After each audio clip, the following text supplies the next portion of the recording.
the human Jesus, which will be chapter 2, which is what we're going to be getting into today. I passed out on Wednesday to most of you, but not all of you, because it ran out.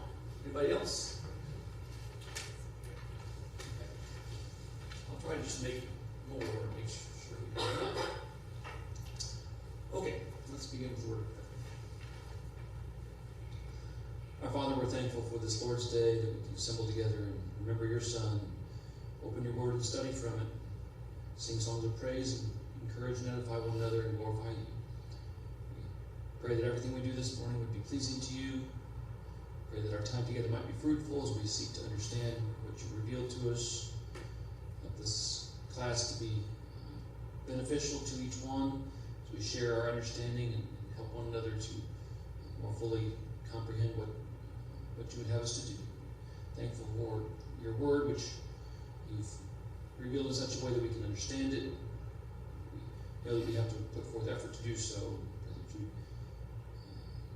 give us the determination to do so, to make changes when we see that they're necessary as we more fully understand what you've recorded for us. Thank you most of all for your Son and what you've done for us through him. In Jesus' name,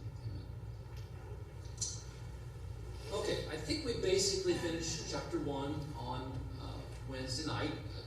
Just as a quick warm-up, I want to just hit a couple questions and give you kind of a final opportunity to make any comments you maybe got cut off on at the end, because we were a little rushed, but I think we're mostly through it. And we'll be spending both today and Wednesday night on chapter 2. I didn't copy yet. I didn't copy chapter 3 yet. I'll give that to you on Wednesday. But we'll be on chapter 2 both today and Wednesday. Would someone like to remind us what the theme of chapter 1 is? There's different ways of saying it, but yeah.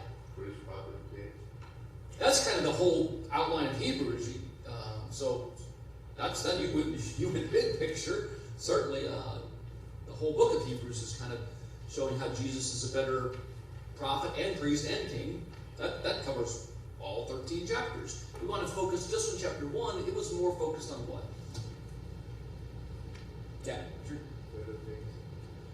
Better, okay. What better thing? Yeah, the whole book of Hebrews is about better things. Chapter 1 was about what better than what?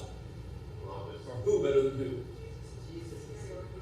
Okay, Jesus is superior to both prophets and angels. So the better messenger is how Farrell Jenkins titled his. I think Jason called his the heavenly Jesus. But yeah, how Jesus is above, better than both prophets and angels. So that's kind of the overarching theme of chapter 1. At least, that's what we said. You don't have to agree, or you can come up with your own, but that's what I was going with. I won't probably go through every single one of the questions that Jason has. I do them all. I just don't want to necessarily bring all of them out in class. I think we got through a lot of them in one way or another on Sunday. I do want to hit a couple real quickly. Because I want to transition from chapter 1 to chapter 2. So at the end of chapter 1, let's go ahead and read verse 14. And then I do want to answer question 15 about that. After he quotes 7 different Old Testament passages, mostly from Psalms, about angels and how Jesus is superior to them. And then he kind of draws a conclusion at the end of chapter 1, verse 14. Are they not all ministering spirits, sent out to serve for the sake of those who are to inherit salvation? So, question 15, what do we learn about the purpose of angels, and who are those who will inherit salvation? What's talking about there? The believers are the ones who will inherit. Okay. Angels are not to be worshipped. True, yep. So, we don't worship angels. Angels are, so they're servants, messengers. They're sent with a purpose, but they're not like in charge. They're above us. They're not above Jesus for sure, and it's not close. Jesus is far superior to them. And that's the point he made from all those passages that he quoted from the Old Testament. Comments on that, or anything anything else to wrap up chapter 1 before we get into chapter 2 this morning? I'll give you an opportunity if you didn't get a chance to on Wednesday. I'll circle back.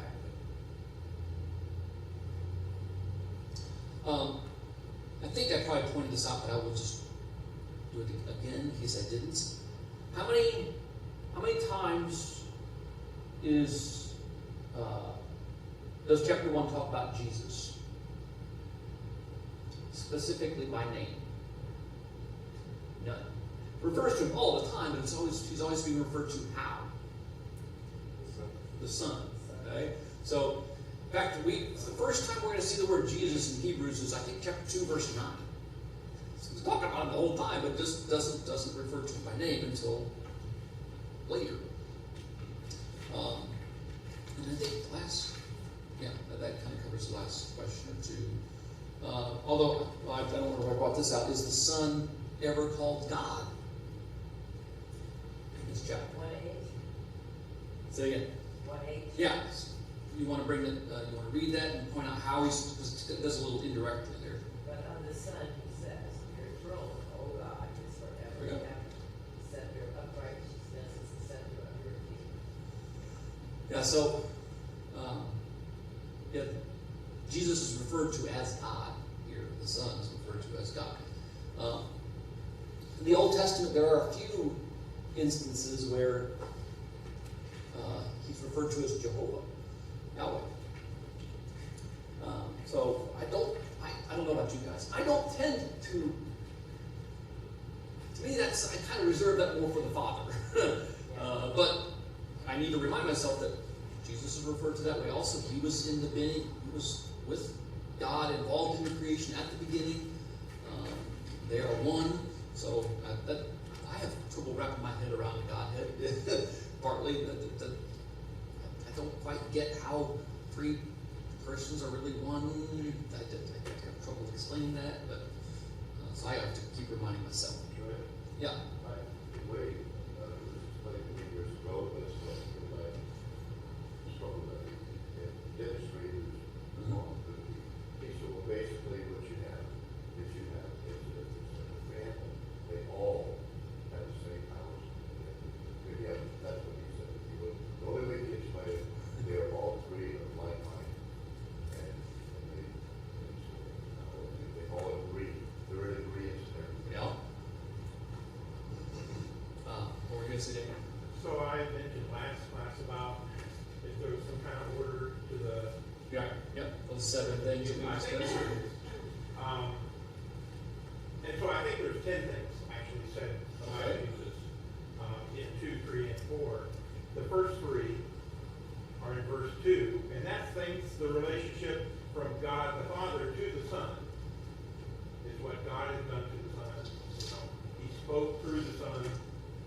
He appointed him heir of all things, and he also made the world through the Son. And then in verse 3, you have the relationship of Jesus to the Father, kind of like the reverse. He's the radiance of his glory, representation of his nature, and upholds all things by the word of his power.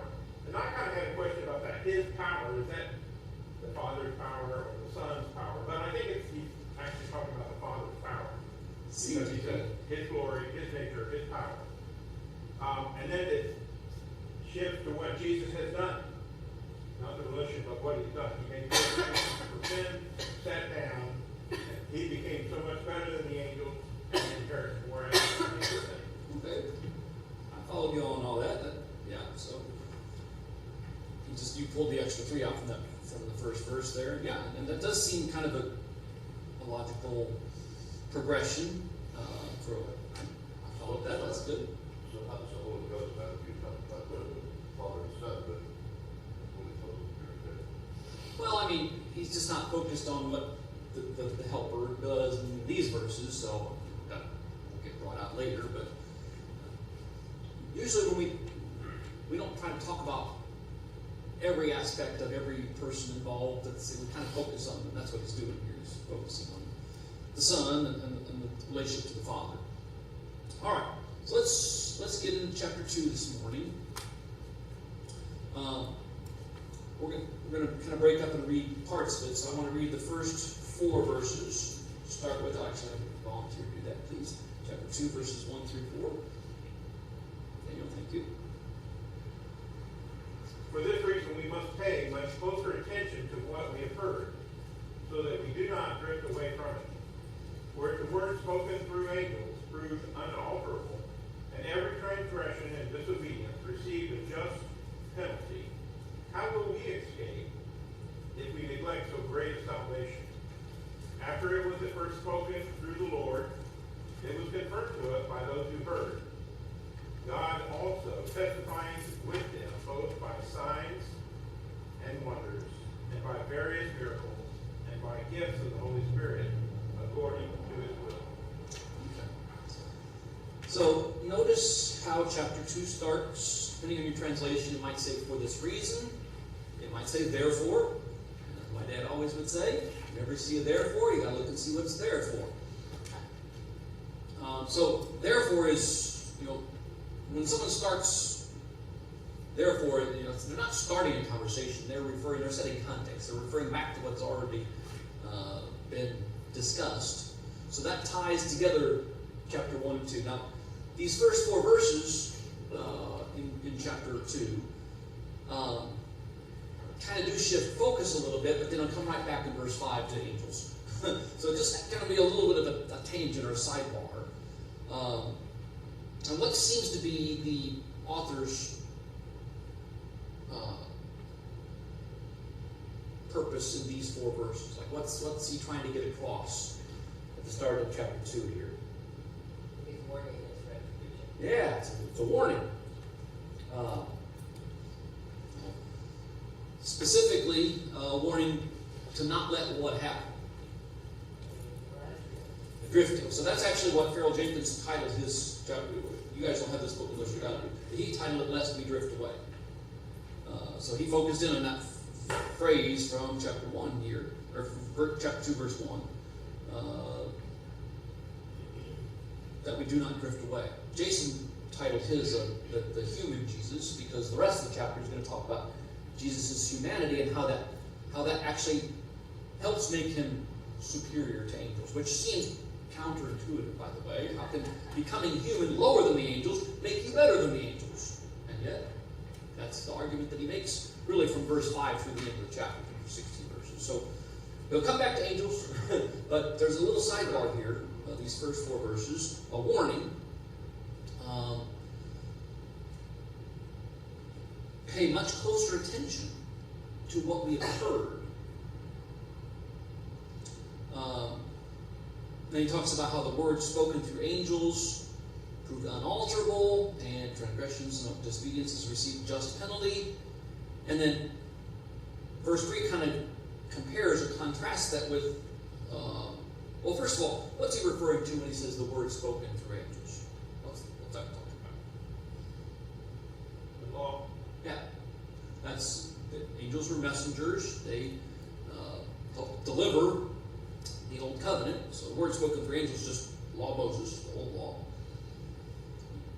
The one that the Jews are very familiar with. This book is written to Jewish Christians, so they wouldn't know what he's talking about. Oh, yeah, the angels gave us the law.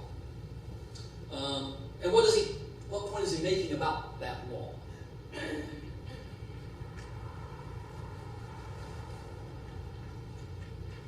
was enforced. Yeah, it was unalterable, so it couldn't be changed, and there was penalties for it. If you transgressed and disobeyed, there was a just penalty. I mean, it was God did what He said He was going to do. The law told Him, and God followed through. And then He's making the argument. Well, if that is the case with the old law, now verse 3. He's warning them, us really. I mean, believers, that include us. How will we escape if we neglect so great a salvation? After it was at the first spoken through the Lord, it was confirmed to us by those who heard. What point do you think he's trying to make here? I think Jason's commentary was helpful to me here, as you may have read that. Jesus brings greater news. We neglect this wholesome message. Yeah, it's an argument from the lesser to the greater. Okay, the old law delivered by angels, there was penalties for that when you disobeyed and didn't keep it. Who's delivering a new law?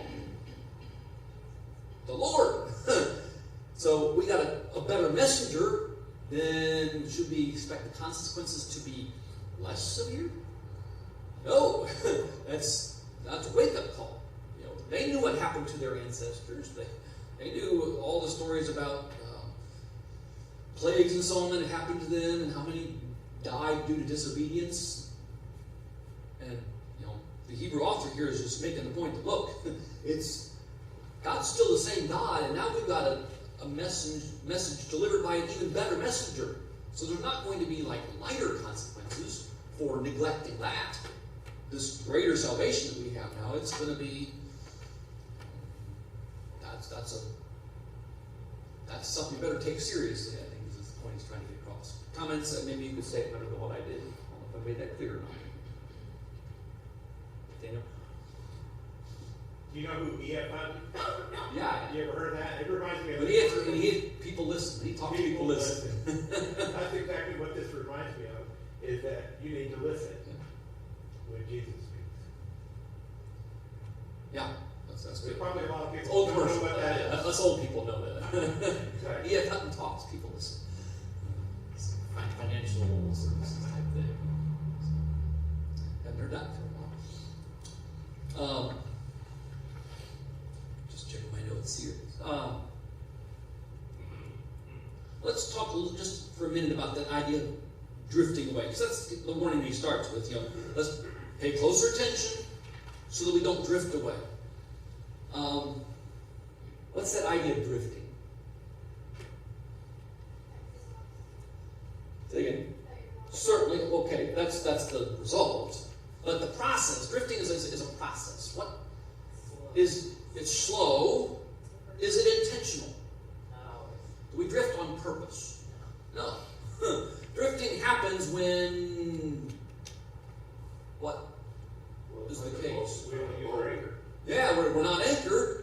We're kind of just not paying attention. It's a boat with no rudder. Yeah, you just you don't realize it. It's just like you're not on your guard, not watching to make sure that you're staying where you're supposed to, and after a while you look at it and you're like, oh, I'm not even close to where I was before. It's kind of just kind of slips your attention. Like you don't notice it. It's incremental, it's gradual, it's kind of silent and just kind of goes unnoticed. And you don't realize until much later that, whoa, we are way far away from where we're supposed to be now. So is that what we're going to say? That's similar to what I was about to say, is that when you have a course, you know where you're headed. But if you don't know the final destination, or you don't have directions to get to that point, and you slowly drift away, then you forget how to get back to where you're going. And so the drifting away is twofold. One, you do get lost and you're not sure where you're going to end up. But the second part is, now that I'm here, how can I get back? Once I've figured out not drifting away. Yeah, so keeping your eyes fixed on the goal, like I don't know if they really need to do it anymore because they use GPS and stuff on their combines and tractors and so on. But farmers, when they wanted to plow a straight row, they pick a spot, a tree or something like that, and they just keep their eyes on it the whole time. They don't look to the left or right at all. They just keep their eyes on that tree, and that makes them go straight. Okay? And if you don't have a point of reference, you're going to get to the end of the road and look back and you're like, I was all over the place. Or I was supposed to be over there and I'm here. So, and that can happen really easily. I don't get out of the boat a whole lot, but if you're not anchored to something, that water's moving all the time. And you're not going to be where you were if you don't make an effort to keep yourself there. So I think that's kind of that idea that we're drift. It's not like they meant to be lost, and they just kind of weren't careful about it. So you say you got to pay close attention so that doesn't happen to you. Comments on that idea of drifting or anything I said there? Sometimes you guys say it better than me, so I'll give you a chance. Just like This other part with the whole neglect so great a salvation, it's also this idea that, okay, we can't escape it no matter what we do. Number one, we know that. It's the only way. The only one, yeah. Second part is this whole idea of every violation, act, of disobedience receives a just punishment. If we're honest with ourselves, we don't want that punishment. Well, it's the wages of sin. That punishment for our sins is more than we will be able to bear. We can pay it, but we can't pay it and live. Yes. Yeah. So it's something to keep us humble, knowing that, hey, we're sinful and we know this. How are we going to treat that sin? Are we going to allow that sin to cause us to drift away? Or are we going to allow that sin to say, okay, we're not going to repeat that and we're going to learn to do right? yeah. And really, the rest of the book of Hebrews is kind of it's all pointing toward Jesus, because he's the one that can take away that sin and reconcile us and do what we couldn't do for ourselves. Once you can't be justified by law unless you keep it perfectly, and none of us have. And one person ever has, and he's the reason that we can our faith can be counted as righteousness, even though we've all fallen short. We got someone else kind of taking care of it for us. So, yeah, good. I did want to kind of, I think we already have a little bit, but I kind of made a little 2-column chart in my notes to compare, the words spoken through angels, which we said is what? The Old Law, the Old Testament. And then this great salvation that's spoken through the Lord, which would be the New Covenant, however you want to say that.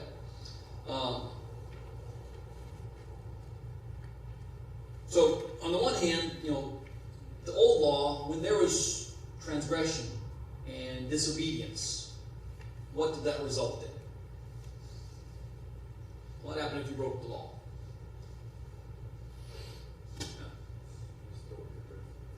Well, there were some consequences like that, yeah, but there was just penalties. Yeah, it's pretty. A lot of people look. I don't think it's completely accurate, but there's a sense in which you look at the Old Covenant and say, "Man, God was pretty harsh, and strict, and tough on that." But of course, does that mean God's not like that anymore? He's just a loving God. He's going to just let stuff go. Has God changed? And he's kind of mellowed over time. You know how old people kind of just... Is that how God is? No, it's the same God. So,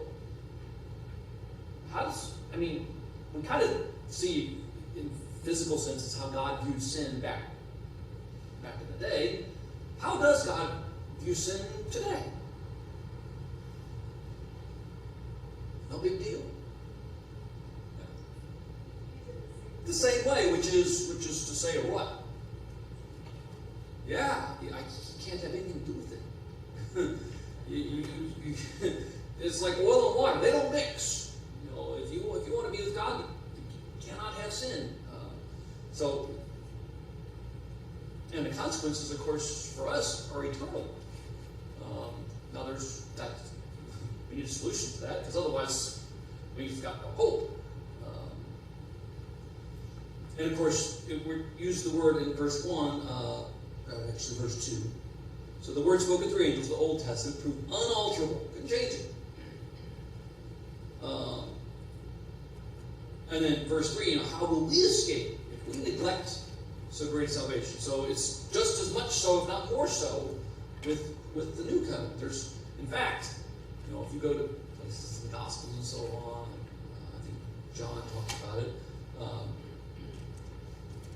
Jesus is the way. There's no one coming to the Father except through me. There's not like options. No. This is it. I got a couple things more I want to get to, verses 3 and 4 in a second. I'll pause for a second first. So far into these things we've discussed. Yeah. I like how it says there's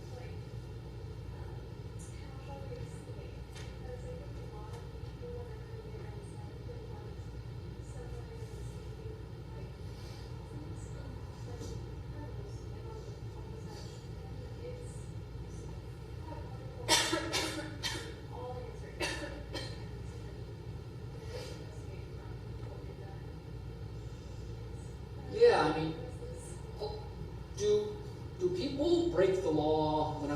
understand what the laws of our land.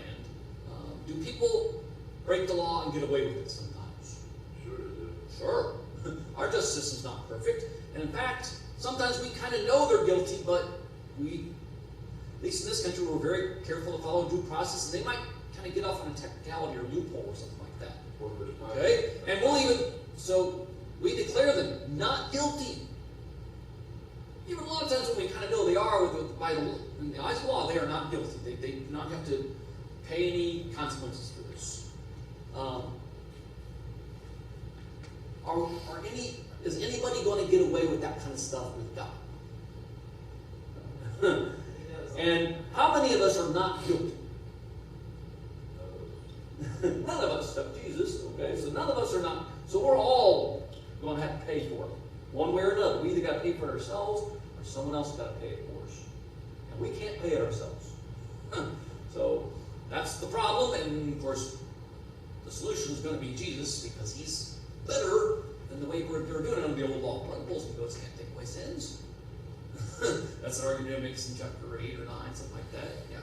But in fact, back a little bit, not you, but I mean, the thing about in today, there's certain, we can get away with it.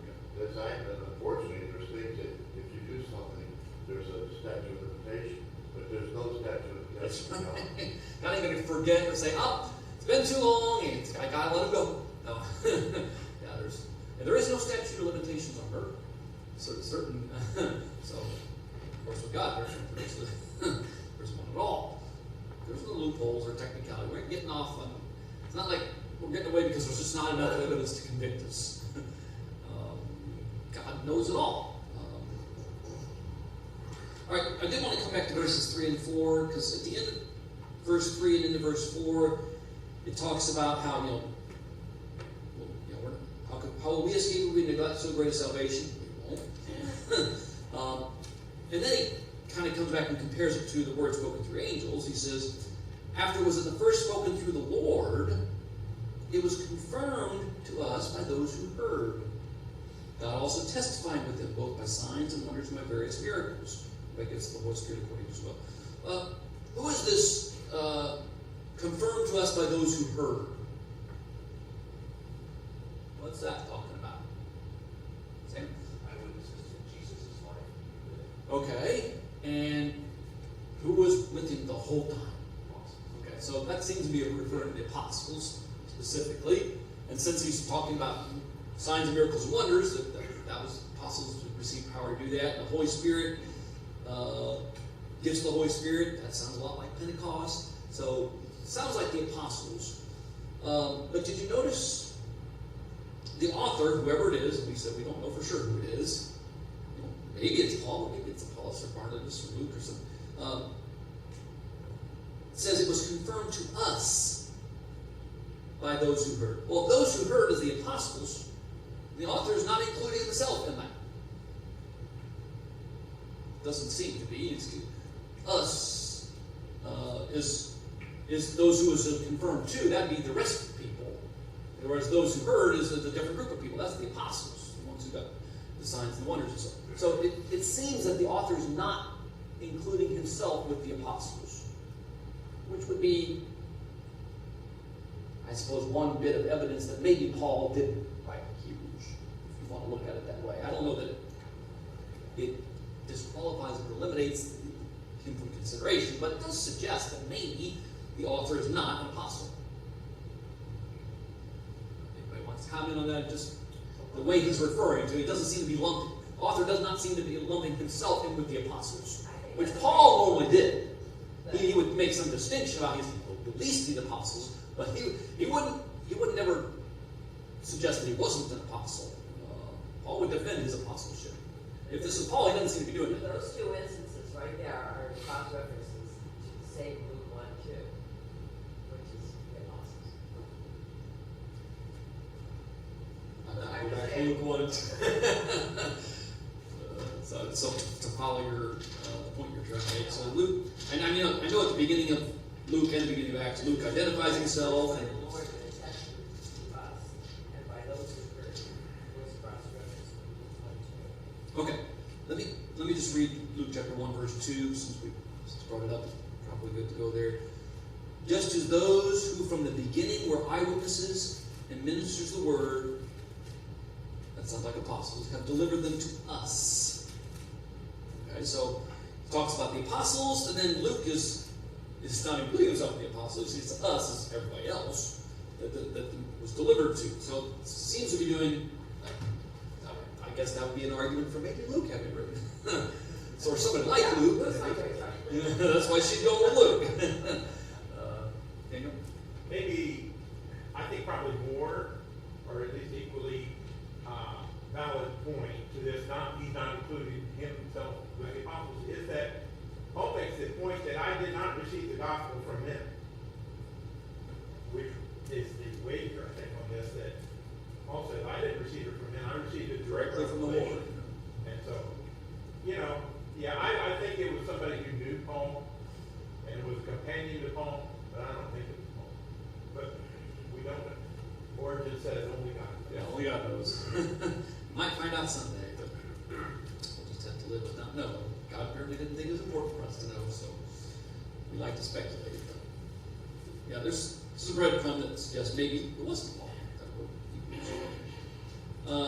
I would say that it is a little bit, Paul's in a little bit unusual case here because although he's an apostle, One born at a time, and later it wasn't. so the gospel was first proclaimed by the Lord, and it was first verified by those who heard him. And Paul comes along later, after they're already Christians. Yeah. It still seems odd to me. This passage, I still think. Because he's writing it later, so Right. usually we kind of. But if he's talking about this message, it was first spoken by the Lord, it was confirmed to us by those who heard. Now, if it's Paul, he's conveniently kind of leaving himself out of this loop, because then he goes, God also testified with the miracles and the signs and the wonders. But it's possible. Again, I give it too. It seems to lean away from Paul, but Paul isn't one of those who actually saw and heard it. He Yeah. did receive a message from God, but he didn't see it here.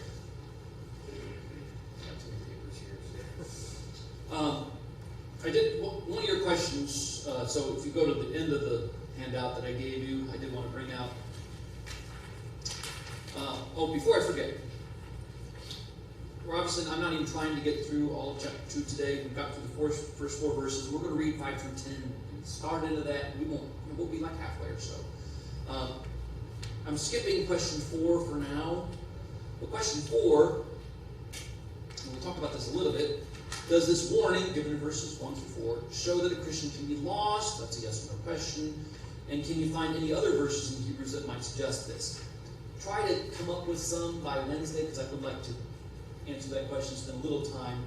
That kind of forces you to look ahead through Hebrews, which I think is probably a good thing, because you kind of see where the author's going to be going. So this is kind of a way to get you to do that. How about this non-believers? Well, obviously there's but let's just stick with Hebrews. Certainly there are other verses you could go to outside this book that would suggest that, but let's just confine it to Hebrews and see what this author is, if he's making that argument in multiple places, that Christians can be lost, can they? If so, where does he say that? Does he say more than one place? So we'll kind of skip that for now, but I'd like to talk about that on Wednesday. Let me find the question I was wanting to go to right now. Question 6. Can you explain the difference between signs, wonders, and miracles? I don't know how well you know my sense of humor. If you've ever met my dad, it's not my fault. But I'll give you the raw answer to that. Can you explain the difference between signs, wonders, and miracles? Yes. That's the raw answer. Or no. Both of those would be raw answers. By raw answer, I mean not helpful. Anybody want to take a stab at that? I had to wrestle with that one. Richard. Say yes, a sign points to something. Okay. Wonder, miracle, direct split. Yeah. But there's kind of 3 different ways of saying the same thing. Because they're referring to the same act or event or whatever, but focusing on different parts of the perspective, it seems to be. Sign points to something. wonder focuses on the reaction and of the people observing it, like how they felt about it. And then the miracle emphasizes the power behind it. So they're the same event. When Jesus healed somebody or raised somebody from the dead or whatever, was that a sign? Like raising Lazarus, was that a sign? I would say it points to something, right? When the people saw that, did they wonder at it? Yeah. And was it a miracle in the sense that it was power that went kind of contrary to nature or was supernatural? Yeah, the same event. We're just kind of looking at three different aspects of it. So I think that's the way I would answer that. Richard nailed pretty good. Took me longer to come to that. So I had to do some thinking and some hunting to figure out. That was a tough question for me. I don't know about you guys. Anybody else want to come on that or explain it better? Okay. Well, then let's at least read verses 5 through 10 and get into that for, what do we have, till 10:15? Is that right? 10:15-ish? Jason never looks at the clock. I never pay attention. All right, well, we got about 7 minutes, I think. So, all right, verses 5 through 10. Can I get a volunteer to read that, please? Verses 5 through 10. Ethan, go ahead. Thank you. For it was not to angels that God subjected the world to come, of which we are speaking. It has been testified somewhere. What is man that you are mindful of him, or the Son of Man that you care for him? You have made him for a little while lower than the angels. You have crowned him with glory and honor, putting everything in subjection under his feet. Now in putting everything in subjection to him, he left nothing outside his control. At present, we do not yet see everything in subjection to him. But we see him who for a little while was made lower than the angels, namely Jesus, crowned with glory and honor because of the suffering of death, so that by the grace of God he might taste death for everyone. For it was fitting that he, for whom and by whom all things exist, and bringing many sons to glory, should make the founder of their salvation perfect through suffering. Okay. A lot there, so we won't go through all that, but at least set the context. This quotation in verses 6 through 8 is from Psalms 8, verses 4 through 6. And Jason asked the question as material, so I'll just use that as a leaping off point. This is question 9 at the bottom of the page. Was the quote from Psalm 8 originally speaking about mankind in general, or was it a prophecy about Christ? You can kind of sort of read it either way, but which do you think is actually the case? I think so. But it can kind of sound like either. Maybe you got to think about that first. So, I don't know for sure if this is a Psalm of David, but whoever wrote the Psalm, what do you think he was referring to? Was this a prophecy about Christ, or is he just talking about mankind in general? Man, people. Us. I'm going to say it's from mankind in general. Okay. Because it's a Psalm of David. I just looked it up and read through it real quick. The reason is because just the way David speaks, a lot of his speech is about himself or about the people around him. Occasionally he does have prophetic meaning through his words, but that in this one I'd say mankind. Okay. That's what I went with also. If I had to nail down why, because verse 8 kind of sounds more like it would apply to Jesus than us. You've put all things in subjection under his feet. I don't really think of myself or people or mankind that way usually.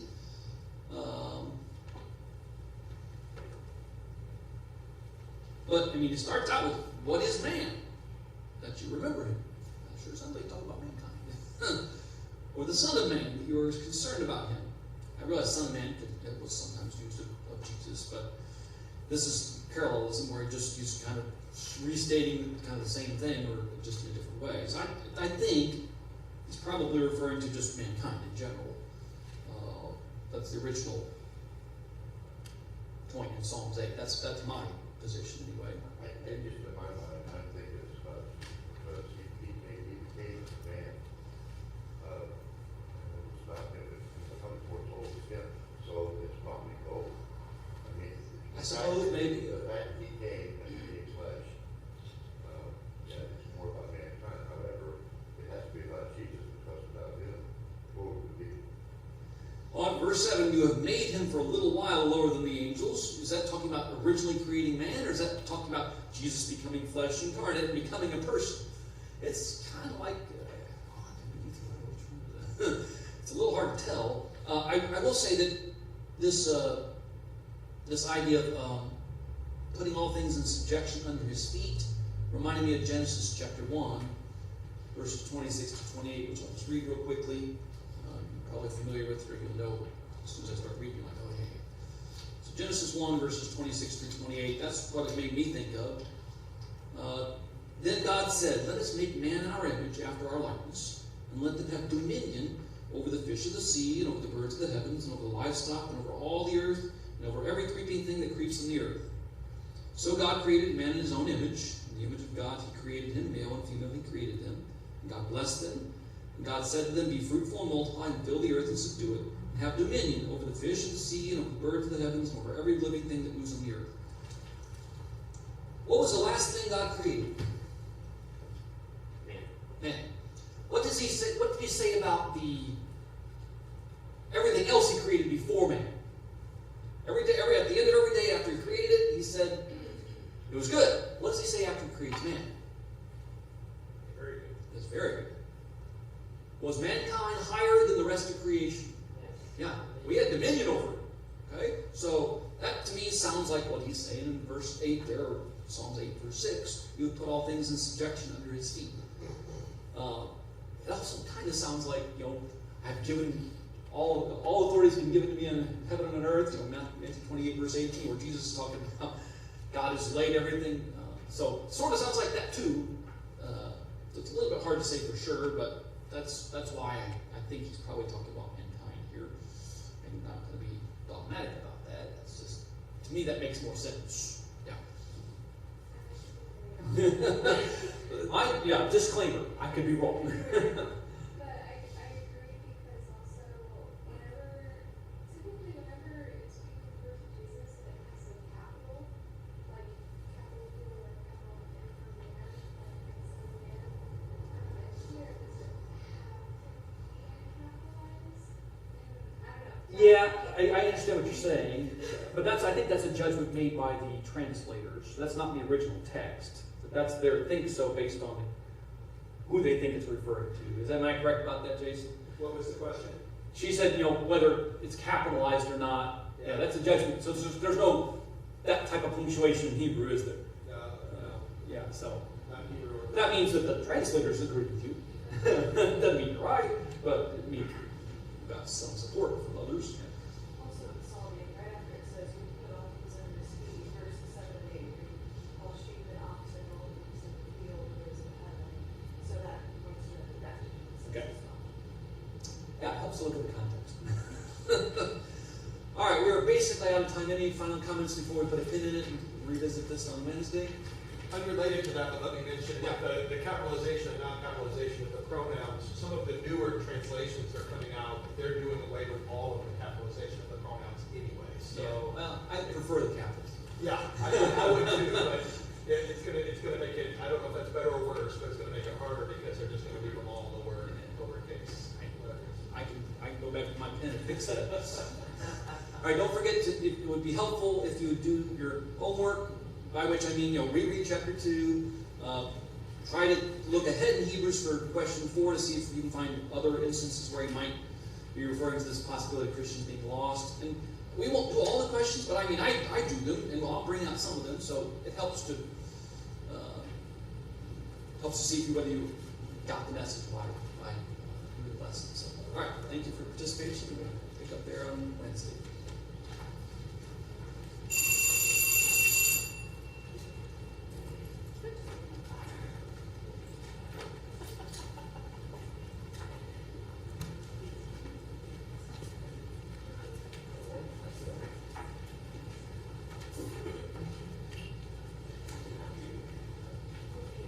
that your only class?